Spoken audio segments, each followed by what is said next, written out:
Ooh.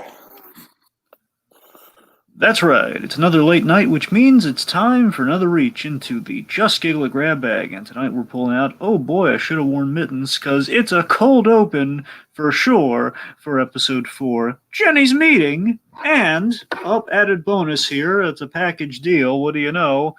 Little dash of Geena Davis never did anyone any harm. It's MC Gina Davis. Yeah, right. Yeah. All right, how you doing, Dragon? We're on episode 4 of JGI at Home, of course.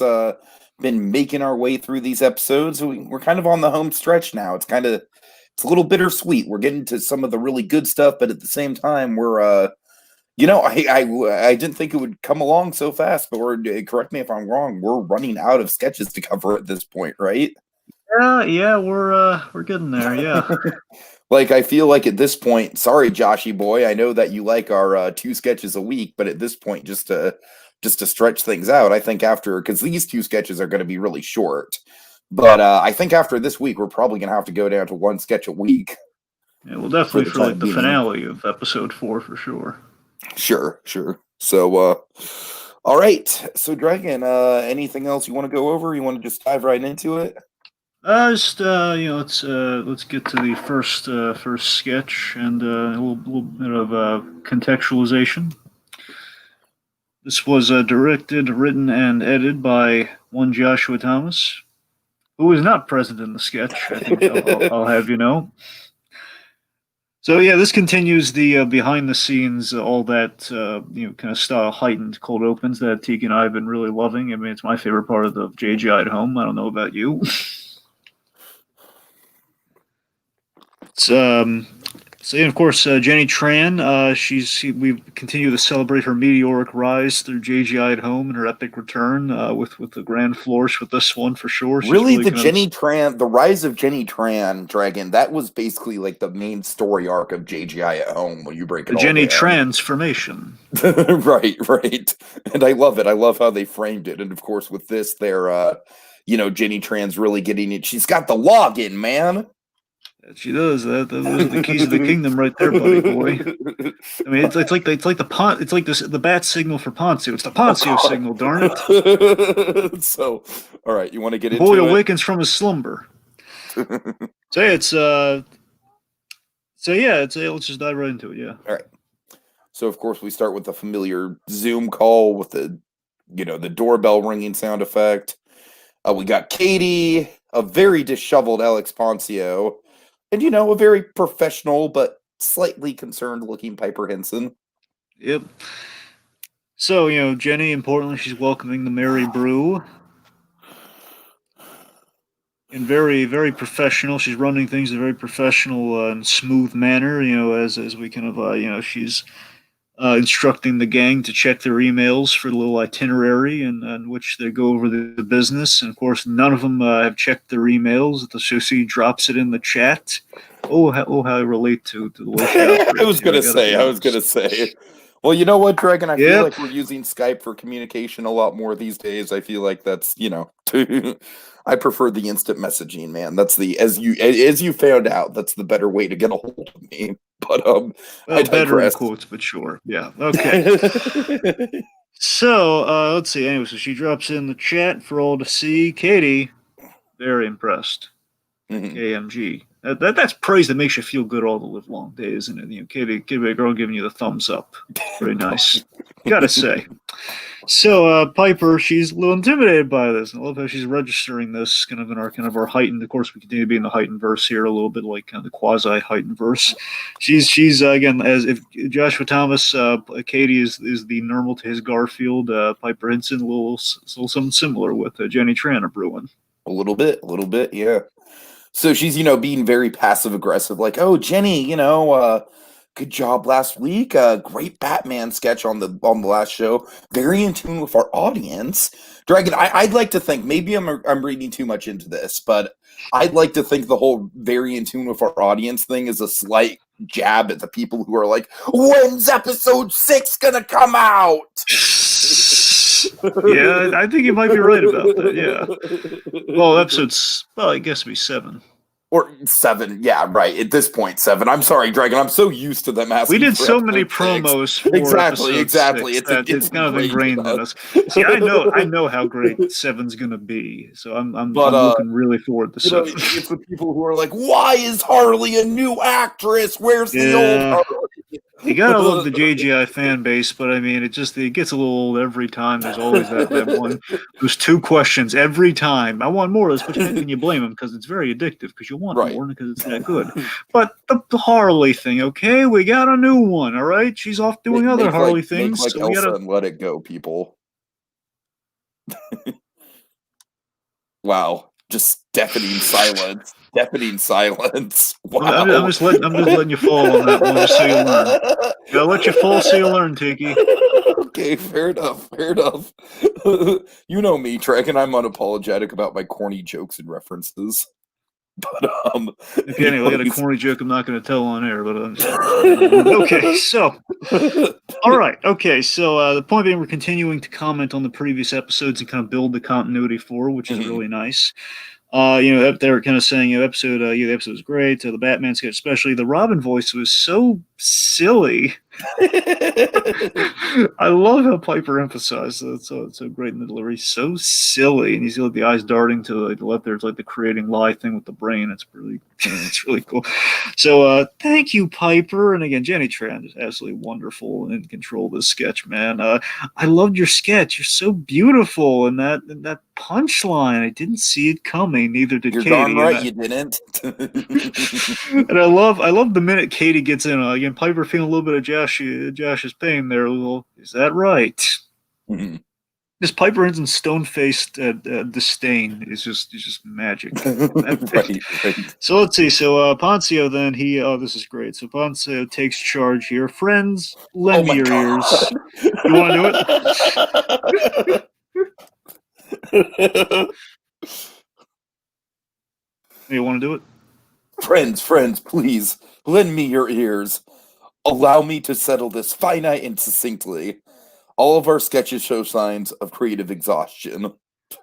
I got to be honest. Until we rewatch this, because again, I haven't really watched this one until. I watched it once when it was uploaded in the first place. After, and of course, there was a live version. So I've seen it twice, but it's been a while. I kind of forgot. Like, man, Poncio is. If you really look, because now that we finished going over the individual sketches of episode 3, when you really look at it, outside of Batman, the rest were they were not bad, but they were definitely kind of running low on the energy there. You can kind of tell. Don't get me wrong. I feel like the presentation of Jessica. Yeah, that's what I'm saying. Is the main selling point of Jessica at Home and why it was such a big success. Because again, even with for me, the low point, which was Jerome, you take that. I still don't think Jerome was the low point, but whatever. Well, and I don't think the Katie Garland sketch was a low point either. So there we are. Well, neither of them was the low point. Sorry, I know, neither. Well, I mean, of episode 3, but yeah. Okay, my point is that even taking any of those, again, the presentation, again, it's the cure-all, because again, you're having such that great energy, and the SNL-esque presentation from the SNL should be doing, but they aren't. So that's what I'm saying. Like, you have that going for it, so it kind of distracts from that, and again, it kind of covers their bases. But when Ponce really breaks it down, there's it's not, again, for example, Handyman or Hansyman. That great sketch, but by the same token, you can kind of tell again of all the we're operating kind of limited resources here. They all show because it's filmed in Piper's driveway. Yeah, sure. I mean, I think Handsy Man is like, my feelings on Handsy Man. It's probably the best thing to come out of JGI at Home. But that's what I'm saying. It's not bad at all. I want to be clear. It's not bad at all. But again, it is showing what Ponce is saying here in that it's creative exhaustion, that they're putting their all, but there's only so much they can do. And if you look at all those, the Batman one probably being the freshest out of the bunch. And still, I mean, again, like, we're going to pull from the Batman bag because we're desperate. We gotta go to the Batman. Not to mention the reoccurring quarantine thing. That's what I'm saying. So again, there's only so much they can do, and I love that Ponce kind of acknowledged it there. Again, not a reflection of quality, it's a reflection of they're kind of running. There's only so much ideas you can do while you're under lockdown. You can't really get the full litany there. All right, so again, exceptional but draining being the point. Okay, so Piper tries to diffuse the passive aggressiveness. It's been a stressful month. We can tone down the passive aggressiveness. Again, kind of speaking about herself in a sense, unaware. Poncio, I thought I was being perfectly clear, and he was being perfectly clear. So then Jenny Tran, man, she comes in with charm points for days, my friend. All the lucky charms, if you will. Jenny Tran comes in.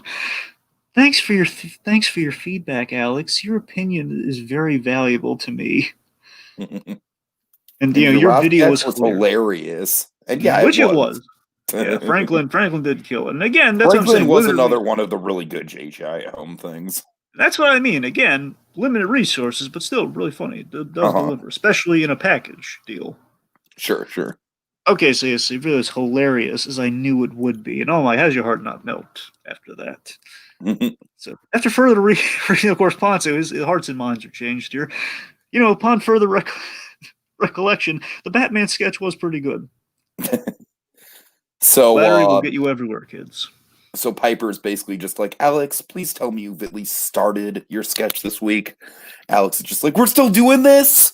It's been 4 weeks. Yes, Alex, it's called consistency.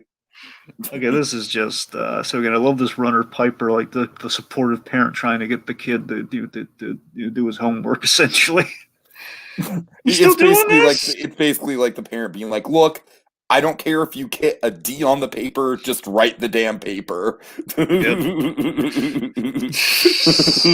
Don't even care if it's butt.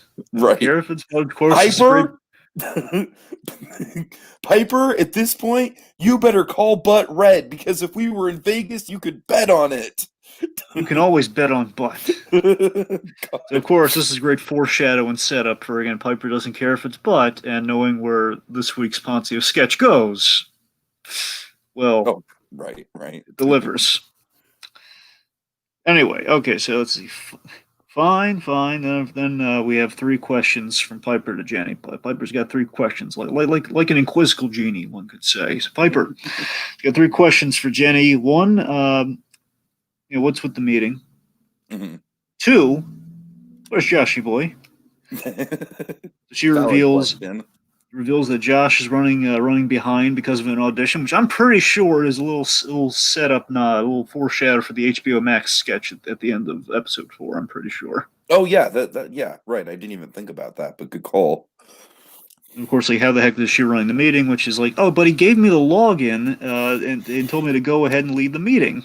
Which is a big foreshadow, Dragon. Yeah, as we foreshadowed, the login is like the keys to the kingdom, man. You don't just go giving around. It's like if I gave the login to Sandy Claus, Dragon. You just don't do that. Don't put that out there. Don't. I'm sorry. Don't give me nightmares like that. I'm thinking about Better Call something. It's like giving a chimp a machine gun. Don't. Anyway, so then we have the 3rd question. If Josh isn't here, why is Katie muted? Which at least the money gag of the whole piece. Katie's just like waving her arms frantically, and of course Jenny just is apologizing. She's just like, I'm sorry, Katie. Josh made me promise. And of course, this mime comedy from KMG saying, "Oh, come on!" Yeah, right.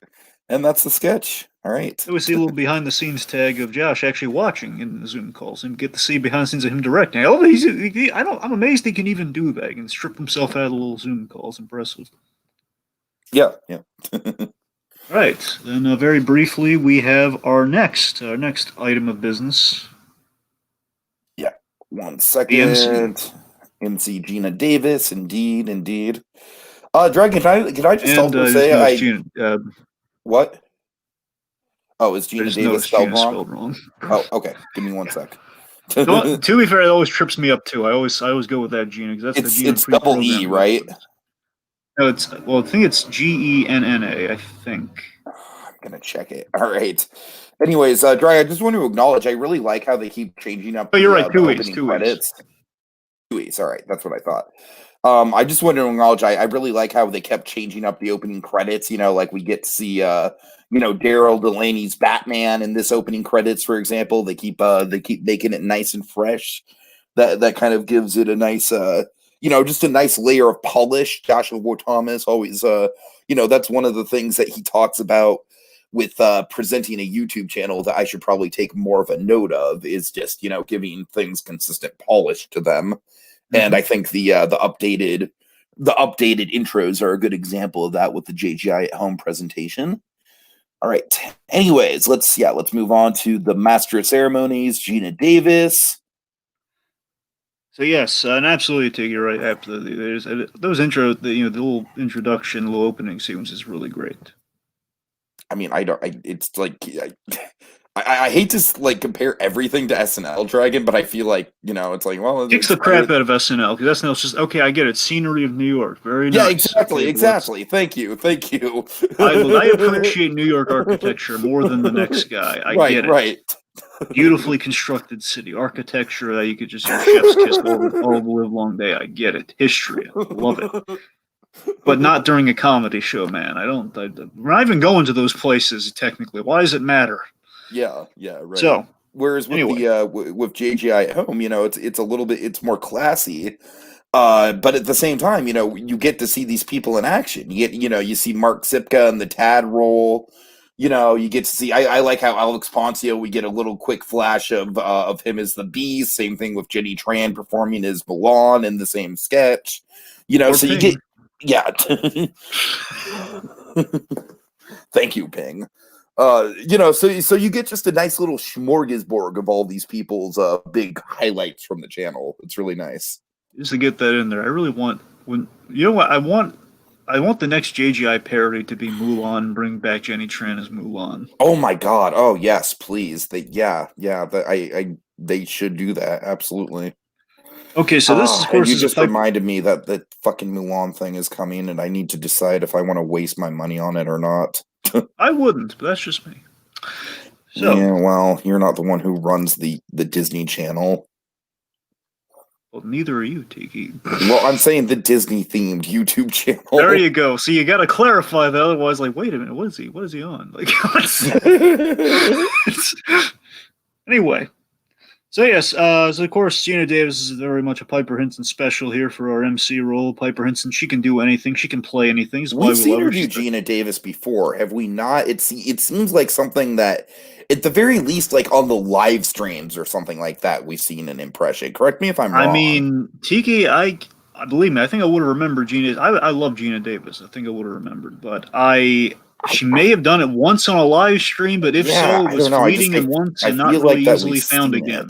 All right. If she was, it was. The point being, I feel like at the very least, the topic of Gina Davis has come up on the live streams. Probably in conversation, like briefly. Right. Yeah, sure. All right. Anyways. I'm saying like her doing the Gina Davis. That's something. Anyway, semantics. The point being, she has a great Gina Davis, and again, Piper Henson can do anything. She can play anything. Very much like the Patrick Fabian of JGI, as we tend to go with Piper Henson. She it's just too perfect, a little too good. We'll do everything going right for Piper Henson. A little too much. So again, I love Gina's. I remember how I learned about this, Tico, on the Discord. Which, folks, join the JGI Discord. We're on there. They're on there. A lot of other people on there. It's quite fun. Is it still active?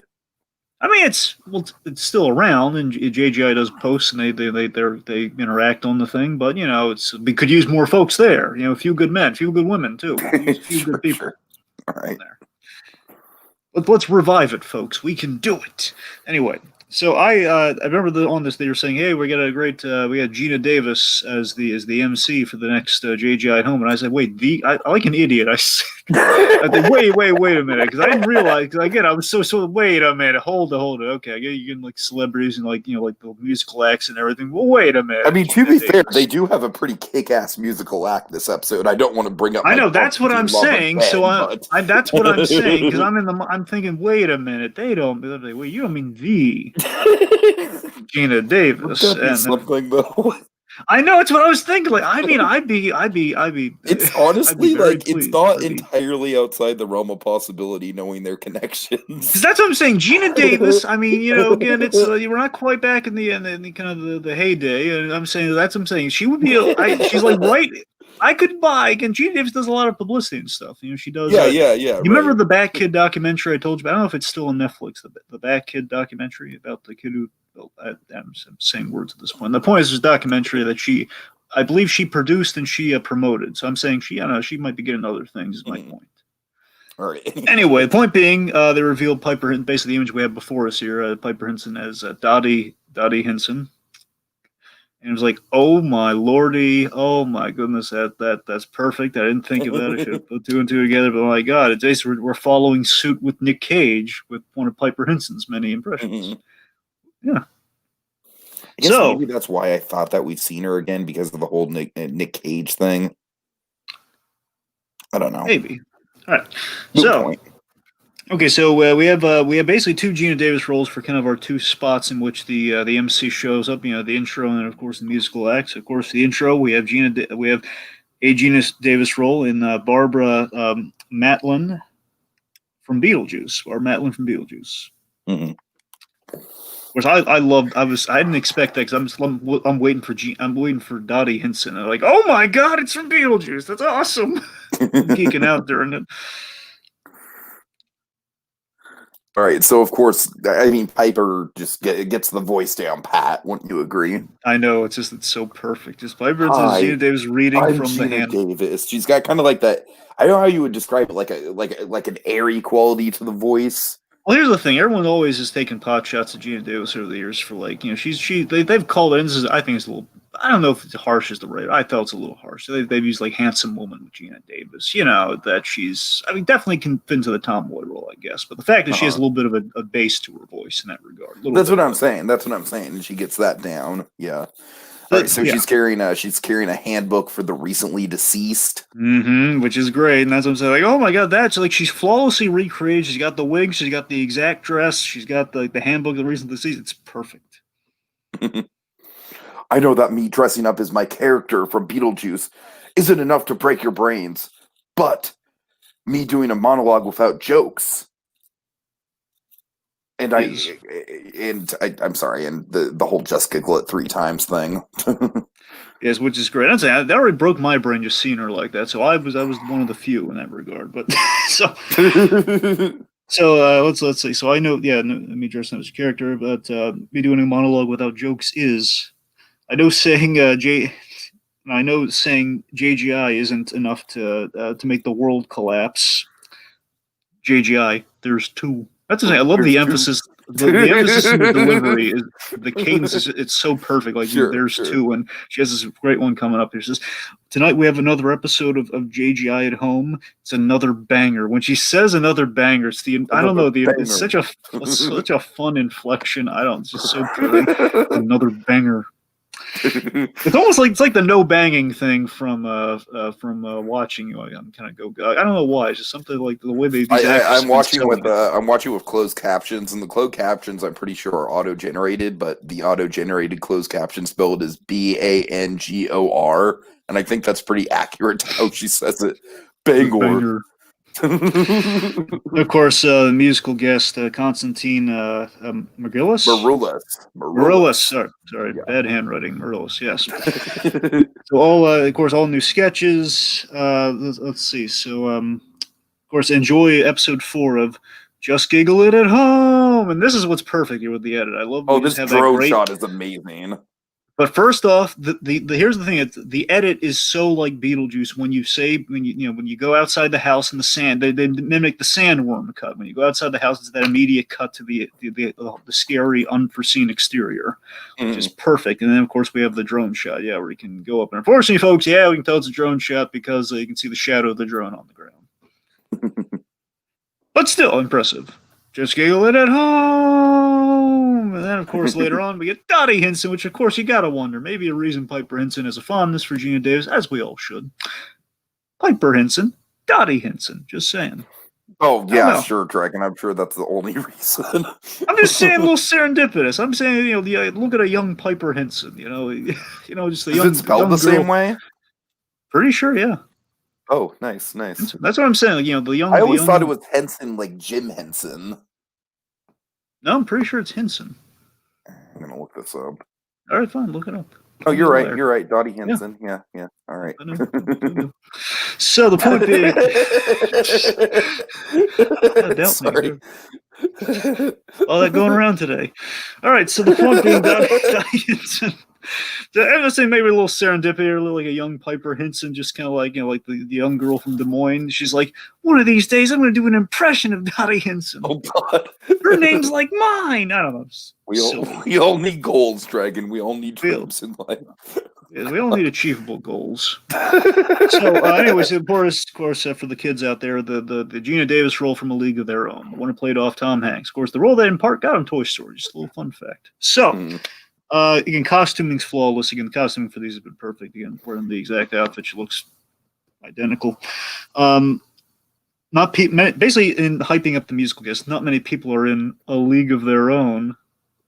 Like our guest. He's an American Idol alumni, Rock of Ages, anyone?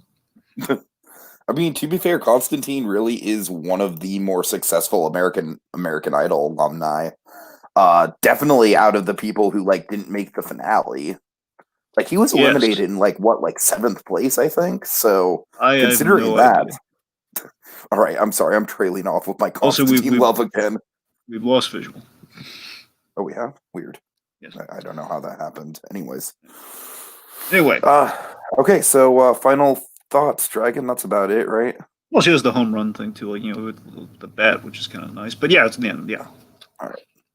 Sorry, Dragon. You want to do some? Is there anything you can plug while I get the image back up? I literally don't know where it went. So glad you asked.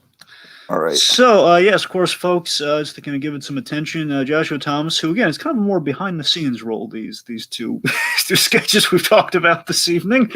Joshua Thomas has a YouTube channel. I know, apropos, man has 2 channels. I mean, he must be doing what's like the 2 TVs things from Back to the Future. He must be rich. But folks, he's not rich in right now. He's not rich in subscribers on the other channel. We should change that. We should basically, folks, he has a channel where all the live content going forward is going to be straight on his personal channel. It's just labeled Joshua Thomas. For some reason, you can't just type in Joshua Thomas in the search bar. So basically, when you go to Just Giggle It, you'll see the featured channels right, to your right. When you go there, it's just there. Click it, subscribe, check out the stuff, and just be on your toes because stay frosty because going forward. The Harley Quinn reactions and the live streams and just my chats during these game streams, those are going to be there. If you want to talk to the man himself, half the formation of JGI, he'll be there. They're waiting for you. So again, you go there, subscribe, check it out, and yeah. All right, final thoughts. Final thoughts. Okay, final thoughts on the cold open. Again, I continue to love it. It was a great arc for Jenny Tran. Just these heightened openings, they've been so much fun. Again, this is the thing about these heightened openings as a whole, because this is kind of the last one for a while until they kind of dust off any further JGI Homes, or we just get more heightens, whichever way you slice it. This is the kind of stuff you might find in a JGI biopic. One might say, at least the kind of stuff, a little more serious, mind you, but still a little more just kind of the fun observations amongst the JGI players. That's just kind of make the entire JGI Home biopic in the Hayden style, Dragon. Well, remember, we kind of have a little bit of that worked in there. We We kind of have improvisos. The heightened thing is kind of there. Anyway, so that's it. If you really look at all the heightened openings that we have here, I mean, is this the best one? I mean, it's kind of hard to say because, again, when you do the whole package of all these JGI Homes, you kind of think it does get better as it goes on. And in some respects it does, but I don't know, because Josh isn't in this one. I don't know if I could say this is my favorite of the heightened cold opens. But again, none of them have ever dipped in quality. This is still great. And again, if this were the finale, that's a great arc, and it is kind of a good finale, at least for the time being, a temporary finale of sorts. So I really did get a kick out of it. It was quite fun. Right. Final thoughts for me on the cold open. Yeah, I mean, I pretty much just echo your sentiments. I think that ending with Jenny Tran kind of taking over the keys to the kingdom, Piper in a in a little bit of a humbled role, and then Poncio kind of making the big motivational speeches. And Katie, once again, being muted and kicked out of the chat. Very appropriate. Very good arc. Love it. Wish that SNL would do shit like this, because I feel like it'd add a lot of character to their if they're even still doing live stuff. I don't know. I don't fucking follow SNL even. MC Geena Davis, my final thoughts on that. I mean, not a whole lot to say. Piper does a mean Geena Davis impression. The drone shot's fun. I like that we get to see her from two different movies. Like you said, very fun inflictions on certain word choices. Yeah. That's about it. I appreciate they didn't just go with the easy one of Thelma and Louise. By the way, that was a great call. So again, nice to see Piper Henson doing the impression. Geena Davis making a return period entertains me. Geena Davis, I'd love to see a crossover of Geena Davis and Nick Cage again. Once things get a little bit more safe out there, that'd be phenomenal to see. That could be a lot of fun. Fun way to shake up the MC thing, but bringing Geena Davis into it. And before we go here, I also want to say, Jenny Tran, Jenny, if you're listening, Jenny, watch Lucifer. Watch the first half. I noticed you weren't there, but I checked, and Jenny Tran, she's going to be on Lucifer in the second half, whenever that comes out. So keep awesome. your eyes peeled, folks. She's not in the first half that's up now. Part 2 of season 5. Can I just rant a little bit? And I'm sorry, I know this is prolonging the podcast a couple minutes, but can I just rant a little bit about this ridiculous airing schedule with Netflix these days? What the hell is up with the Boys airing schedule? I just found that out today. Well, the Boys is on Amazon, Tiki. Okay, but you know what? But still, just with the streaming services in general, I'm just like, I just found out about the Boys today, and I'm really peeved about it, Dragon. I'm really peeved about it. What do you mean? I don't know. Is it just supposed to come I thought it was just supposed to come in September. Oh, you don't know? Oh, I'll tell you off air. All right, tell me off air. I'm in for some more bad news today, folks. We're gonna see how you are, goes. unfortunately. All right. Anyway, point being, this is again, we're good, Ben. Right? We can slam this puppy home. Yeah, go ahead. All right, so folks, that does it for now until the next exciting reach into the Just Giggle It grab bag, which will be another banger. That was a good episode, Dragon. It was another banger.